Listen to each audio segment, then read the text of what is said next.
So Sara Congrats. Felder. So this is really cool. It's my first time being the curator of anything, and and I'm finding it to be actually a source of great joy to me. The festival, in that there are all these people coming that I want to see. Like there are people like you who are friends who like just I want to see just to hang out with, but also who I want to see perform, like performers I love to see perform. And then it's like, but usually I'm not in a position where I can go, well, I'd like to see Sarah Felder perform. Oh, I will book her. Let's ask.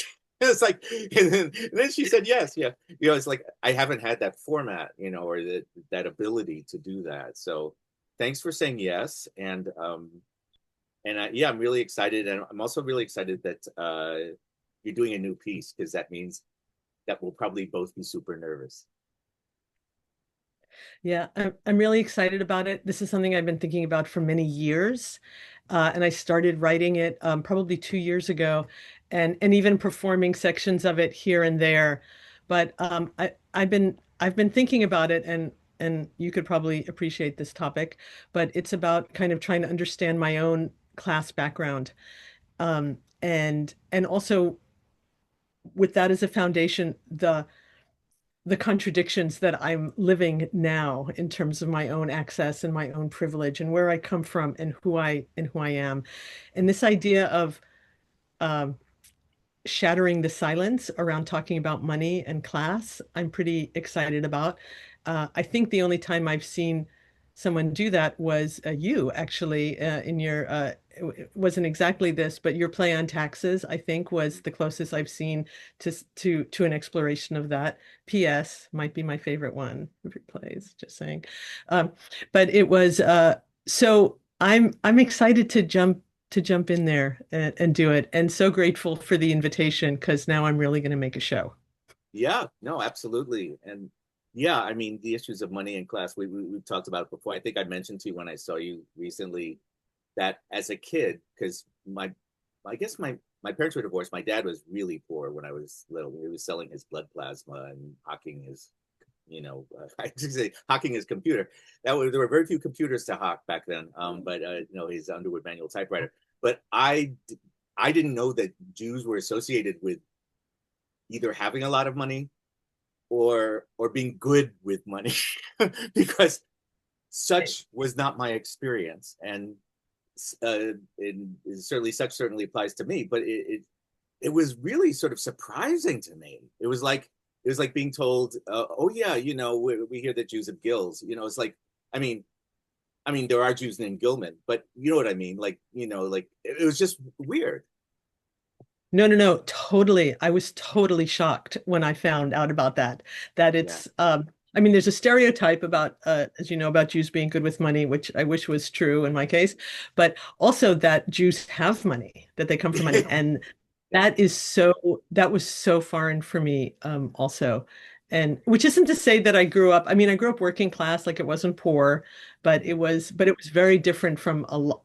It was very different. And I didn't understand that difference for a very long time. And I think that's why I wrote the show to kind of explore the difference because my difference as I was growing up, I assumed was because I was gay. And, like that's what I assumed, right? That's how I was different from everybody. Yeah. And it was shocking to find out like that this was actually a very important difference that I never understood. I never got it. And I kept being surprised about it. And I went off to college and I dropped out. And it took me 35 years to understand why I dropped out of college with people who are still my best friends. I loved it there. I had the greatest time, but something was wrong. And I didn't understand what was wrong.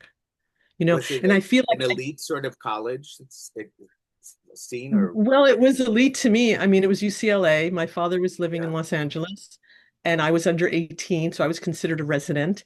And he said, "Come on out here." And of course, there were no college tours or anything. Like no one went on a college tour.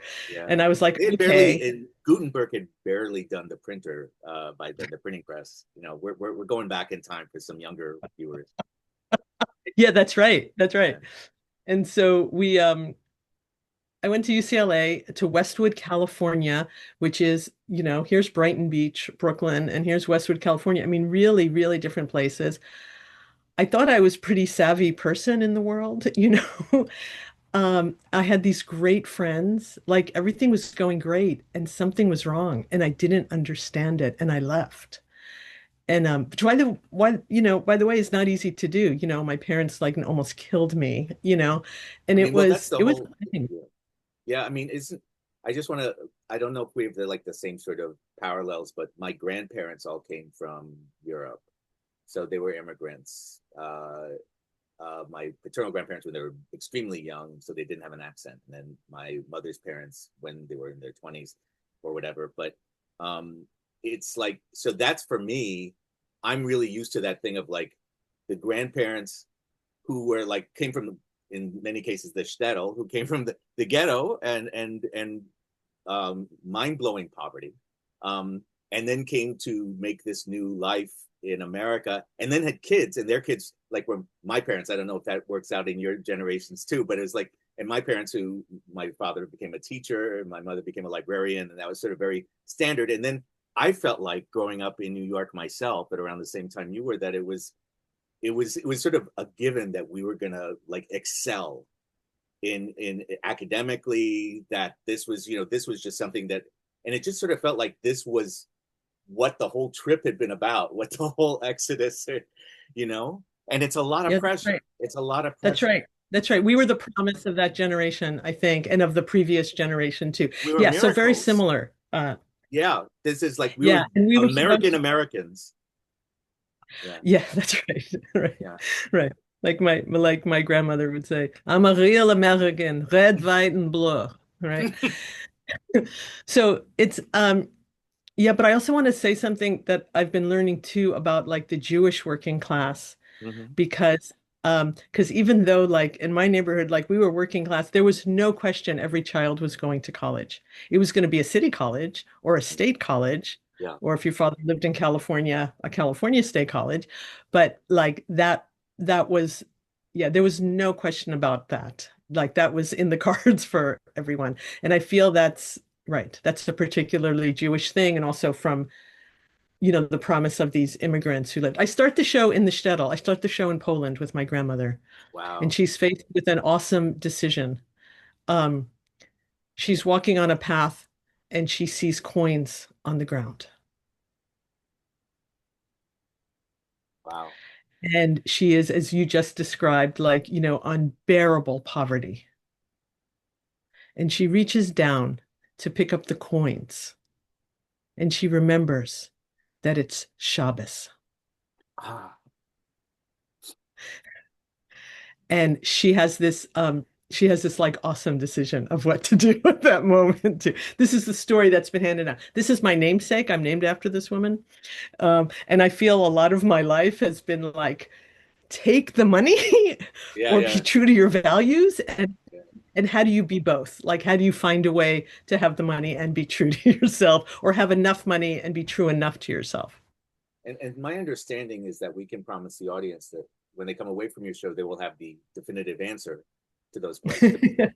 Yes, Yeah. those thorny questions which have bedeviled so many of us. No, but it really is. I mean, that itself is already like. I mean, I can't wait to see the show. But that like that's heartbreaking right there. Like just right there, that's heart exploding because you have that those poles tugging at you.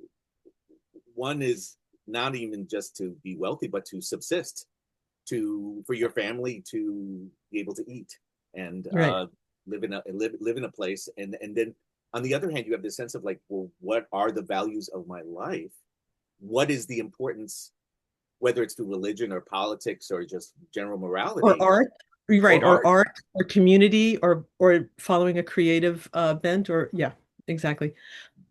Yeah, Yeah. and I just feel like it just seems like a lot of the shows that new shows that people are bringing, because some people are bringing older shows, some are bringing a lot of people bringing newer shows like in progress, like yours. But a lot of them really seem to be speaking to the times that we're in right now. You know, where it sort of feels like we're at. We've I don't want to say we've hit the extreme because then there's going to be more extremes. But this idea of like the capitalist sort of the pinnacle so far of buying into the capitalist uh, advertisement for itself that value comes from money. That's what human value comes from. That's That's what gives human beings right. value. Um, Money, also, whiteness, male. I mean, there are other things, but money. Right. And also the relationship between those two, between whiteness and money. And I will say, and I don't know your experience with this, but I will say that as you know, I became a teacher. I am a college teacher, and I went to a grad program at San Francisco State. Every single person in my program who was a person of color did not become, I became an adjunct teacher. Mm, And they're like, no, I'm not being an adjunct. I need a job, you mm, know? And I will say this too about people in the arts too. A lot of the people I know who are people of color were like, you and I, like I mean, you've been full time this whole time, but I was full time for a very long time, for 30 years being an artist, right? And trying and going from gig to gig and teaching here and doing that here and trying to figure it all out. But I will say, like, that's a privilege. And somehow, even though we both came from, I mean, you may have come from more difficult circumstances than me financially, but like even coming from my background there, somehow I knew like I could make this work. Like how did I get that information right? too? I mean, I did work. I mean, we're workers. Yeah, No question about that. yeah, we were. But I feel like it's all like there's a lot going on with that. A lot going on with that, and also, again, I guess I'm sort of obsessed with our times that we're in because they're so difficult, and because they're now, and so many bad things are happening, but also the resistance is happening, and that's what's going on. And I just feel that people on an individual level and on a group level, cultural level, that we're battling that battle, almost battling that battle that your was it grandmother or great grandmother, Grandmother. grandmother and namesake, uh, the decision that she had to make, that she was called to make, which is, well, what is valuable? And we see people all around us in society making various different decisions. We see people with a tremendous amount of privilege and power who are like just right away, oh yeah, yeah, we'll bend the knee, and then we see other people, ordinary people, in great physical danger to themselves, and who don't bend the knee, who maintain their values as humanists. And so I don't know, it just seems, I don't know, I just feel like what you're unraveling, what you're working at right now, which is obviously, as you start to say, so important in your life. But I feel the relevance to me and to the rest of sort of our community, and the idea that we can get together at this festival and see you work through these things, plus juggle, which I just don't want to leave out. Just Plus juggle. I Sarah, know. plus juggle. Sarah Felder is like, also, it's really unfair because I just talk, and then Sarah can talk like way better, but she also juggles. So it's just not fair. It's not fair. It's basically not fair. And you if you add a dog to your act, then I'm simply going to refuse to follow you at any point. Um, yeah, there's still some juggling in the show. Yeah, yeah, yeah. But There's a but I lot that's not. I Yeah. just wanted people to know, in case they're not yet familiar with your beautiful work, that is like, Yeah, she got right. skills. She got skills, but yeah, but Right. again, back to this thing of like this. These are the times that we're in, and we need reinforcement from art. We need reinforcement from stories, and we need various stories, and we need true stories that actually speak to hard truths, rather than what's going on every day, which is that the government is just trying to take away any mention of anything that might reflect negatively on the white patriarchy. So Yeah. it's just an incredible. I think just it's an incredibly important time to be talking about this. Yeah, and I'll just add to that, as you know, in solo performance, we play to our own strengths, right? I mean, you're a smart guy. You think you have a very unusual way of thinking, which is really fun to follow as an audience member, and and and you go on these kind of great adventures also that we want to follow. And for me, as you know, like I was in the circus for a long time, and I have still have a few tricks up my sleeve, which I like to add into the storytelling. And juggling has become like a great metaphor to talk about balance too, Mhm. which is something that we strive for and need in all these other ways. And so it's been really it's been really nice for me over the years to find different ways to use it and to use object work too. Like, I mean, that's what I love and also love about your festival and the variety of performers too, is like the different ways that people approach story. And and I love what you said about the resonance of this, not on the audience, but like with the audience, Mhm. uh, and in this particular climate. And even, I mean, the name of the festival is pretty, like, I One think for points all. to, Yeah, I yeah, can't take credit for that. That was given to me, but I love it. I love it. yeah, you're right. It's not Yeah. just like, hey, solo theater festival too. Yeah. Hey, commercial opportunity. Yeah. It's like, that wouldn't I it wouldn't have felt right. And also all the other things, the coffee with Josh and like it's exciting. Like you get the idea, like something's, like let's Well, be yeah, part of it. we're gonna the audience is gonna hear each other's stories in my workshops, and I'm gonna hear Yes. people's stories, and Yes. we're gonna get together and share and pay attention to one another and to ourselves, and to hold the sacredness of our experience and the experience of our ancestors and our loved ones, and but also to have fun. But it's the joy itself that is part of inevitable part of your performances, that joy and sometimes silliness and certainly laughter, along with the deep stuff, that itself is that's claiming something that I feel like people would like to take away. you know Yeah. Yeah, so I love this give and take with the audience. And I feel like we always want to do that with audience. Like I've told my story. yeah, yeah, yeah, yeah, Hear what you have to say. And so yeah, I love that's part of it. And I love that you lifted up joy also, which, as we know, is a radical gesture right now. So let's have some joy and whimsy in the middle, along with the depth that we're going yeah. for. And then to return, to the subject matter of sort of money and class, it again is something that is also, it's almost something that, I mean, I haven't hidden the fact I was raised by communists. I sort of made a career on it, but I was raised with like talk about the class struggle and all that. But even so, with those values inculcated in me, I have had to struggle my whole life with this sense of my worth not being validated by a large amount of money, that I've made. Like that I value that in myself, I overvalue it, and because and that's even like being raised by Marxists, so it's just it's so powerful when you talk about Right. money as a taboo, and as just as something that's it's like it's the thing that's happening, but we're not supposed to in a way think about it, or it hurts to think about, or it hurts to talk about. I don't know.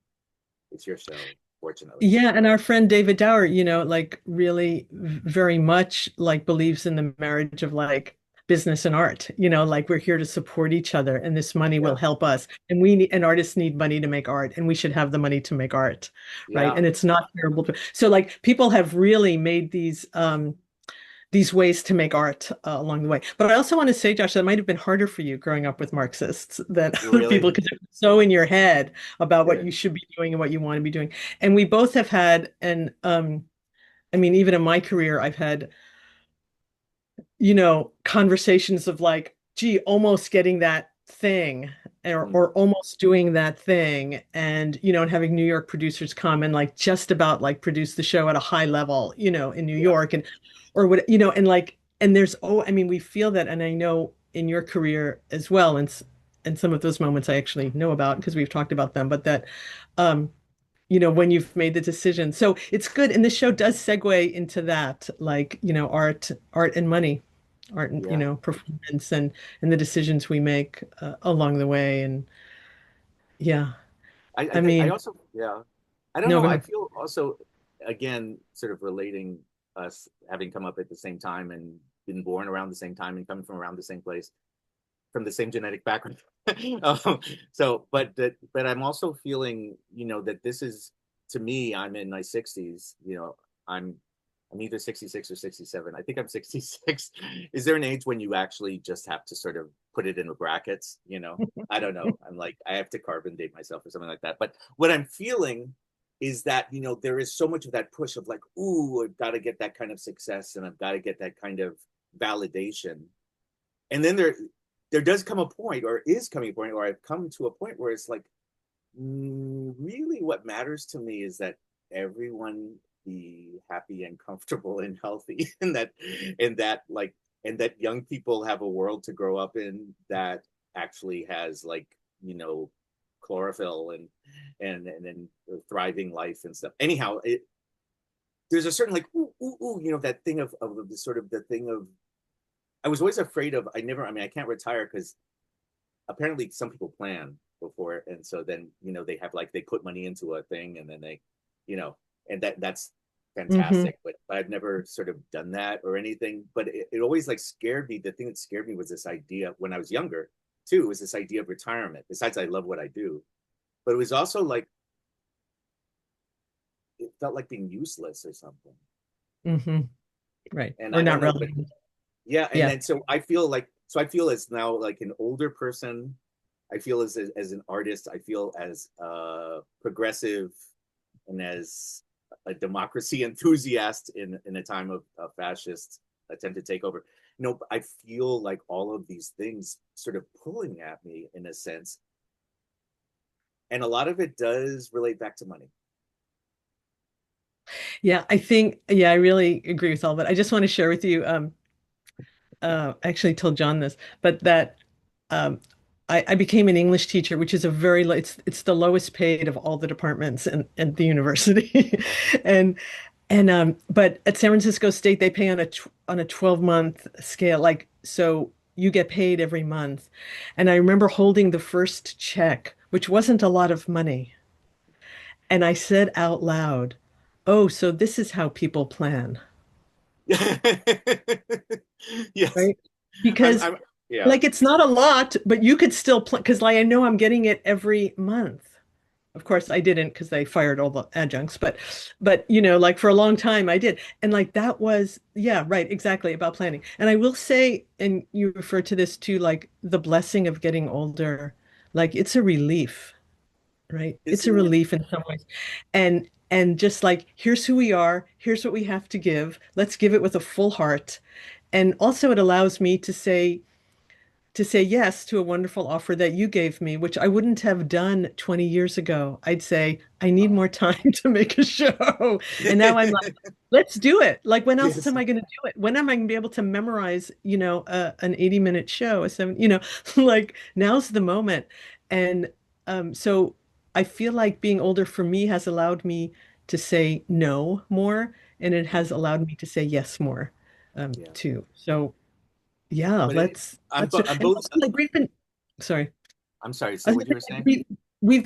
we've been doing this for a long time. Like, let's do it. Like, let's keep doing it. Like, if we can do it, let's do it. Like, we have something to give here. And it's a And so privilege, and I, it's like our relationship to the audience is such a beautiful one, because we love them, and we get so much life from the audience, and we also learn about ourselves, telling our stories and developing our stories and shaping our stories in such a way that we hope will move and entertain people. And I know for me, that's just been a lot of things I've learned about myself, are because there was an audience that was willing to see me work it out and was interested in it. yeah, I think that's it. I mean, in solo performance, the main relationship is with the audience. You Yeah. know, that's it. And I often feel like we're just going on this trip together. Like, let's see where this goes. And what are we going to learn about each other? And I think that's really true. And the audience, I feel like, creates the story. I mean, you use the audience a lot in all your, I mean, we all try out stuff, but your process is remarkable, I would say, in that way. But for me too, like even working last night at the Marsh, I was like, oh, that's funny. That doesn't land. Got it. Well, like Yeah. thank you. Like let's figure this out. So yeah, it's an exciting form Yeah. that No, we're no, celebrating. people, I don't know if you get this, but people go, what's it like being one person all by yourself? You must feel so alone. I was like, but like surrounded by people, especially, you know, at this particular theater at the Marin Shakespeare Company. It's a 3/4 space, so you really are surrounded by people. But it's like I'm looking at people, like there's people everywhere. Like I'm, you know, this is sort of the opposite of sort of long nightmare times from my childhood where I just sort of be alone by myself, wondering if I existed, you know. It's like, oh, I must exist because we're all here together, you know. Right. Yeah. Yeah, In fact, it's real. it's very social. It's very social. Yeah. Yeah. Yeah. Yeah. Yeah. And as an audience member, of which we often are, Mhm. also like it's healing for the audience too. Like we're with people together, right? Yeah, And experiencing this thing together. Yeah. Theater is great. Let's face it. it's really great. I'm just really I'm really grooving on it, but it also grooving talking to you, you know, just grooving on our opportunity that we have had and that we still have, blessedly, to engage in this like magical, you know, difficult, love filled, fear filled process, you know, of of having this real intimacy with audiences, of being using our artifice to get really as authentic as we can get. And wow, what a gift that is. What a gift that is, you Yeah. know? Yeah, that's beautifully said. I feel like for me, like I make shows about what I'm thinking about. Like it's my way of working it out. Mm. And yeah, so I'm really thankful for that. And also how to work it out in a theatrical way, you know, or in a way, as you say, you know, using certain skills or using certain things or, you know, or lights or how can we best tell this story? And so, you know, which brings me again kind of to your current show also, like what, you know, what's important? Like what are we thinking about? And when I'm sitting backstage and I'm like, why did I ever agree to this? You know? And I do two things, and one is something I saw you do before a show once. I jump 5 times. I don't know if you still do that. I don't know that it's sort of amazing for me because when I jump, I actually don't physically leave the ground. I have very little lift. Yeah, So you I'm not elevate like aware. I'm not aware of ever having done it, yeah. but it's I cool. I was like backstage with you and you were about to go on and you just jumped and I was like, that sounds good. it. But the other thing I say is to myself is I just remember like, oh wait, this is a great story. Like we're gonna have, yeah, I really want people to hear. I really want to go on this thing. Like I remind myself like this is a worthwhile story. We're Yeah. gonna see where this goes. Let's see what Yeah. happens here. Well, I think it's. I mean, it's just so lovely. I mean, it's exciting for me as a fan of yours. You know, to see you bring a new show in that you're working on. It's really exciting to see a show that you perfectly shaped and everything, but it's really great. And this will also be perfectly shaped, but it'll be perfectly Yeah. shaped at that very moment, perhaps. Yeah. Yeah. Yeah. No, it's amazing to me. This will be the absolute first public showing of the show. And so Wow. that's great. I mean, it's going to be yeah, it'll be No, it's exactly what it is. And I think it's, I mean, as you noted, but yeah, it, I mean, as I would say to myself backstage, like I think it's worthwhile. Like I think this is a worthwhile venture. And at this moment in time, as you note, in terms of money and class and capitalism and patriarchy and all those things, like it's an important show. And also, as you've noted, like an important show to like, you know, to perform with humor and joy and whimsy and yeah, absurdity and to find all that. because there are bad people who are trying to disappear us and make us victims. And Yes. but then you come to the theater and we're we're the storytellers. We all are. We're we're not nothing. We're infinite, you know. Um, you know, on our best days. I mean, there's some days where I feel relatively finite, I'll have to admit, but in many areas, No, no, no, no. there's You some said funny it. I'm vibrating right holding. now. I'm going to hold on to that quote. Josh, we're not nothing. We are infinite. Yeah, and that's different, right? That Yeah. I'm talking about different things, you know. So, well, I just can't wait. I'm so overjoyed that you're doing this with me and with the rest of us, and I'm looking forward to seeing everyone watching this at your show at a class act by Sara Felder at the One for All Solo Performance Festival it will be real. Yeah. Thanks, Josh. Such a pleasure talking to you. Really fun. Likewise. Take care.